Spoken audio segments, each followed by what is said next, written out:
Here is the science's answer: sometimes we fear ghosts or even the roaring of the wind. Moreover, although we often know that these do not exist or there is no cause to be afraid. So what is the source of these fears? The fear of the dark is essentially the fear of the unknown. We can't see what's going on around, and that makes us nervous because our imagination fills the void with the worst thing. For ancient people, these bad things were lions and other hunters, whereas in today's world, in big cities where there are no such predators, these bad things, supernatural fictions and mystical things, genie, fairy, spirit, etc. As a matter of fact, we can say that our primitive ancestors thought much more realistically than modern humans. We, too, create supernatural fictions because these fictions fill the predator void. Horror movies make the best example of this. A good horror movie doesn't show you the beast directly because it knows your imagination will create the scariest. Our fear of the dark persisted as primitive peoples gradually grew into city-loving societies. But with only a small difference, because many of us no longer have to fear the dark, bulbs, phone screens, television lights can make a choice for us rather than desperate for good or bad darkness. It's standing somewhere in our brains. Although technically we no longer need this fear, it continues to exist somewhere in our brains. These traits have been inherited from our distant relatives for centuries. When you consider the time people have been on Earth, we cannot say that this fear was completely out of date for those of us who lived in big cities until very recently. So if you or your child are afraid of the dark, remember that this was once a very important feature that kept our ancestors alive. Because this fear doesn't make you a coward, it just keeps your body on the alert against threats and makes you more fit for survival. The night is cold and wet. The roar of the wind envelops the whole building and the rain hits the window with all its force. The flickering flame of the candle fills the room with dim light. Colorful and fast pictures flow on the TV. The announcer reads the news in a calm tone. Your eyes are on the screen and you are sipping something. Then you suddenly shiver and turn your head to the right and left in a hurry.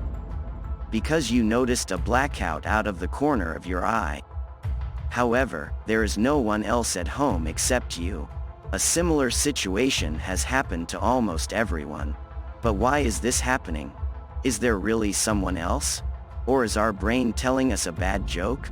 Parapsychology, which scientifically investigates paranormal or supernatural notions, is trying to find psychological and neurological answers to these unknowns. Paranormal Research's Dr. Kieran O'Keefe states that parapsychologists work in three main areas. The first area is called extrasensory perception. This includes traits such as telepathy, precognition, and divination. The second area is psychokinesis.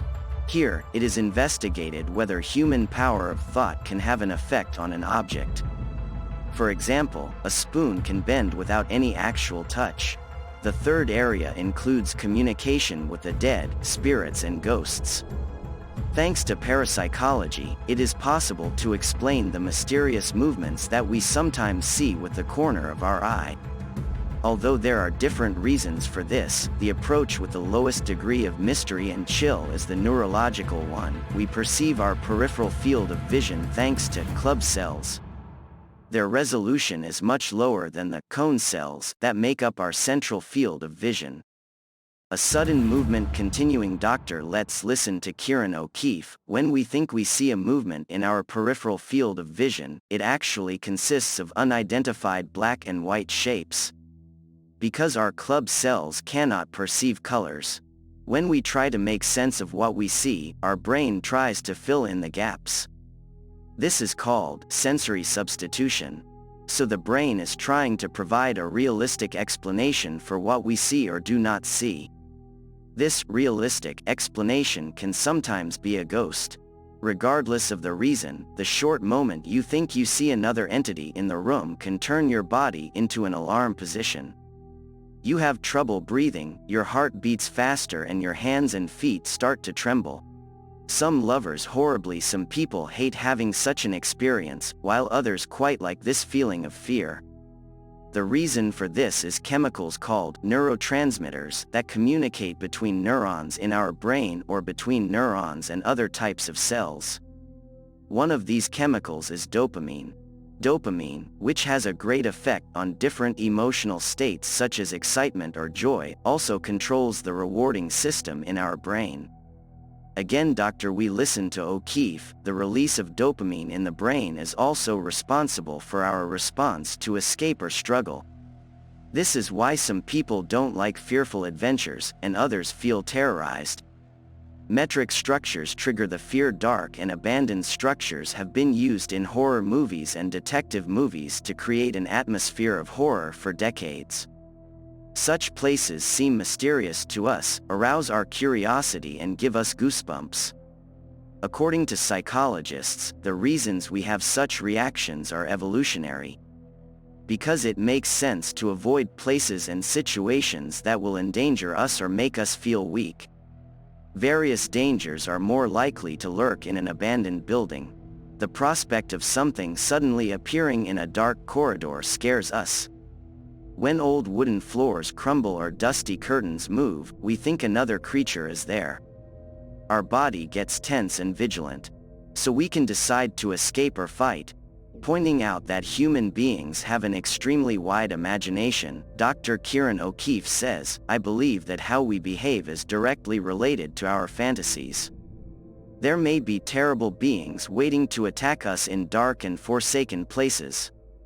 Our imagination can make us believe such a thought.